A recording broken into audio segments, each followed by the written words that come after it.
What I have here is the new Sonido TempoKey W25, a huge upgrade from the original TempoKey with Bluetooth connectivity, very sensitive pads for finger drumming, onboard customization options, MIDI in, out, and through. It is a feature-packed mini MIDI keyboard, which y'all know I love. And I think it's especially good for mobile music making setups. Using it with my iPad and Ableton Move has been especially great. I'll talk a little bit more about why that is a little later in this video. Thank you to Sonido for consistently supporting the channel. Let's make some music and talk about some of these features.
Subtle but cool feature that we don't see often on keyboards like this is a sustain button right here on the front of the controller, because even though we have a sustain port on the back, maybe you're not going to travel with the sustain pedal, maybe you just don't have one, you have the ability to create sustains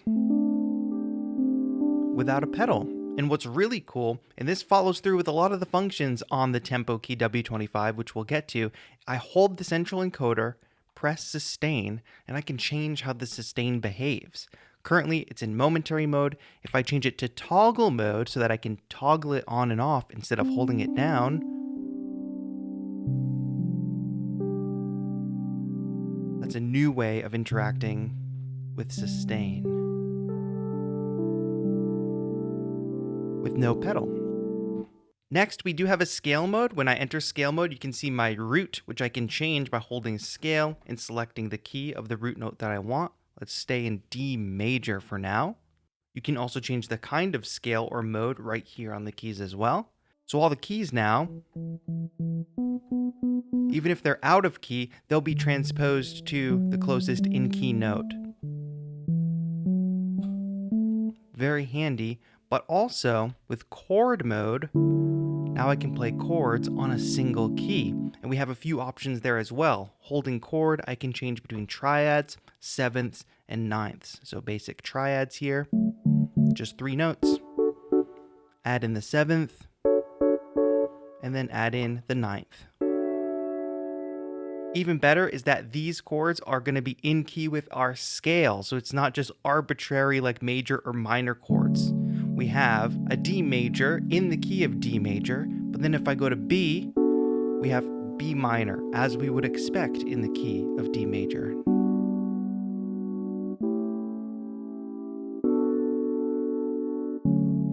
And we get the name of the chord right on the screen. So scaling chord mode, very useful for folks that are not so skilled on the keyboard. We also have transpose buttons right here. So I can go from playing a normal C, transpose it down with the same keys. Now I'm playing B. Keep going. So you can play in different keys with the transpose button as well. Up at the top, we also have an arpeggiator. Basically all the functions we expect to see from an arpeggiator here. I can hold shift and turn the encoder. The screen is also giving us an indication of all the things we can control, like octaves, the mode, we can go down.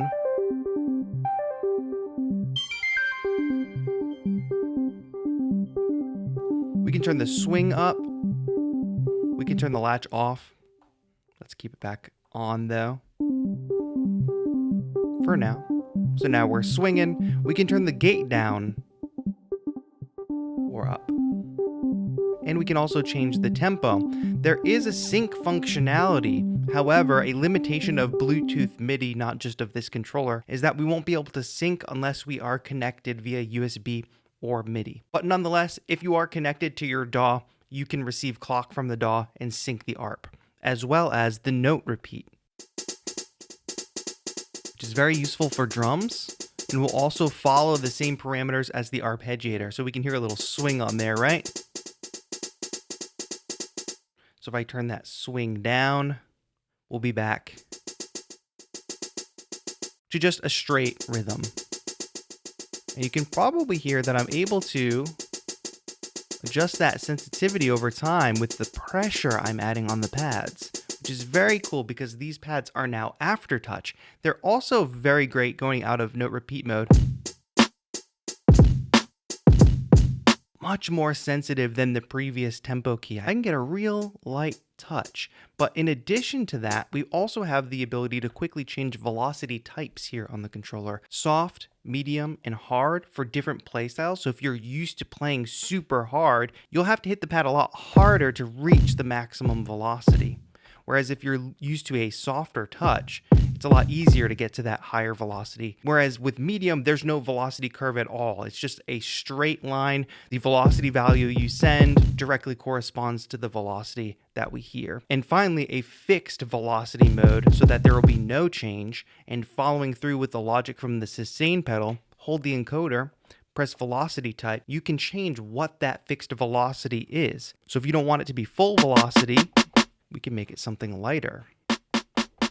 Very, very handy for different playstyles. I recommend just medium if you're not sure.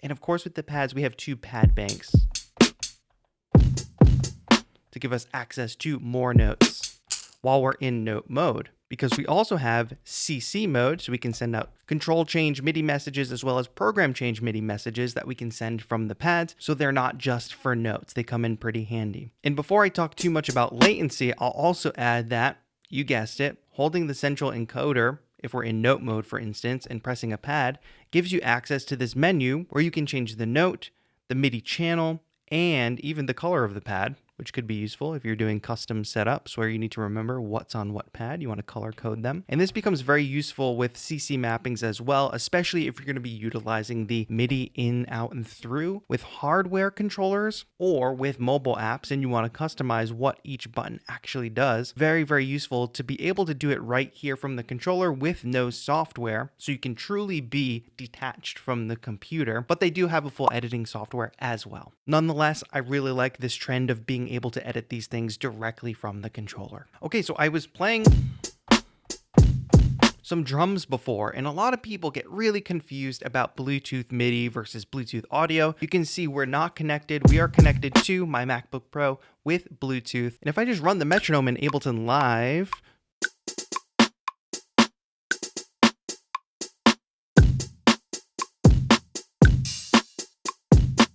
I can play along to that metronome pretty well. I mean, forgive my human errors, but as you can see, there is not MIDI latency preventing me from playing along in time with the metronome. There is just my lack of perfect rhythm as a human and maybe not having warmed up today. But the point is, when you get a warning from an app or something while you have Bluetooth headphones in saying, hey, Bluetooth latency is going to be a problem if you try to make music with Bluetooth audio, that's totally different than Bluetooth MIDI. Bluetooth MIDI is very simple data to get communicated wirelessly. I mean, it comes down to just the velocity data and just the on-off of a sound. A lot less data to transmit than full audio. So that's why we're able to play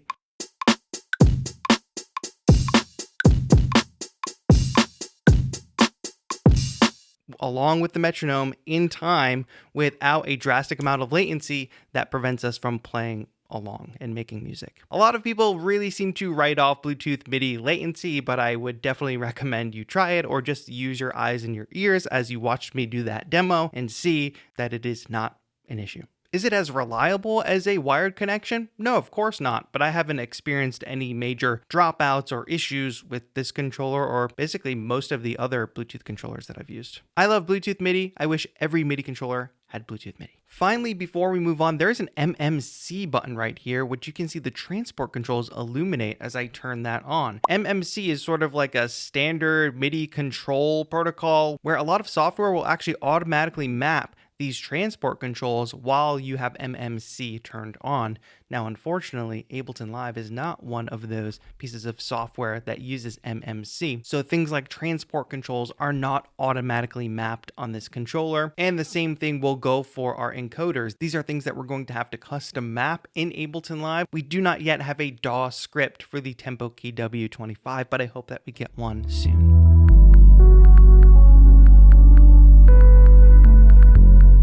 All right, switching gears here for a moment, watch this. I'm using the Ableton Note app in conjunction with the Sonido TempoKey W25 using my play button on the Sonido for play and stop. I can even record into these loops. You can see the notes coming in, hopefully. And those will just be there, permanently recorded now. I can quantize those notes using one of my CC mappings. And I can even, let's say, jump to another one of these synths.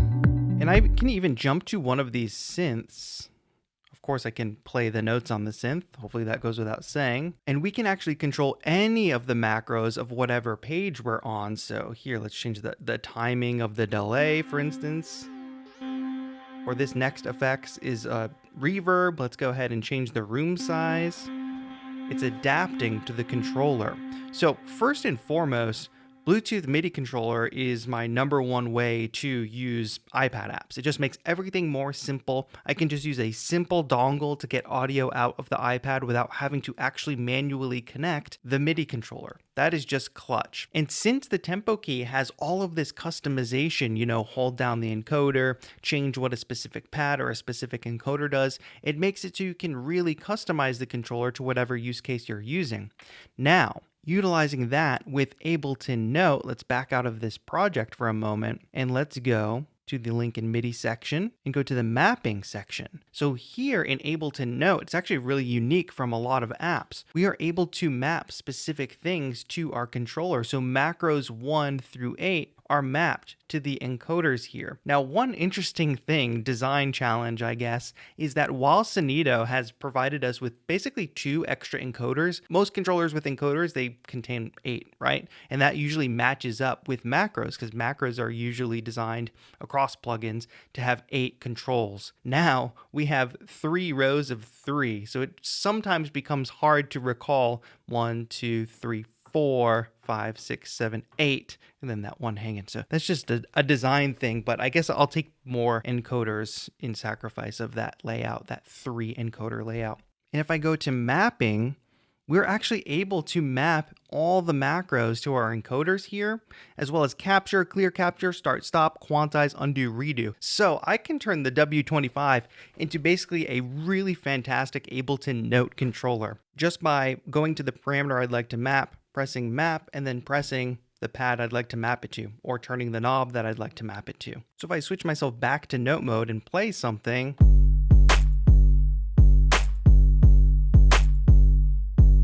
capture that, we can just instantly start looping.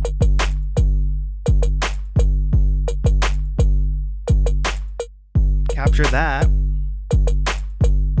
Go back to CC mode. Let's make sure it's all quantized. Snap those notes in place. Oh, I didn't like that quantization. Undo it. Undo the capture. Redo the capture. I kind of liked it.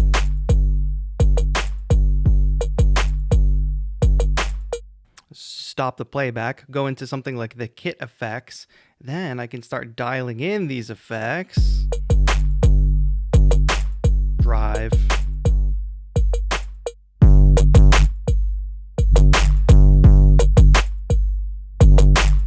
And then of course, when you jump to the different instruments, because the macros are all mapped, you get control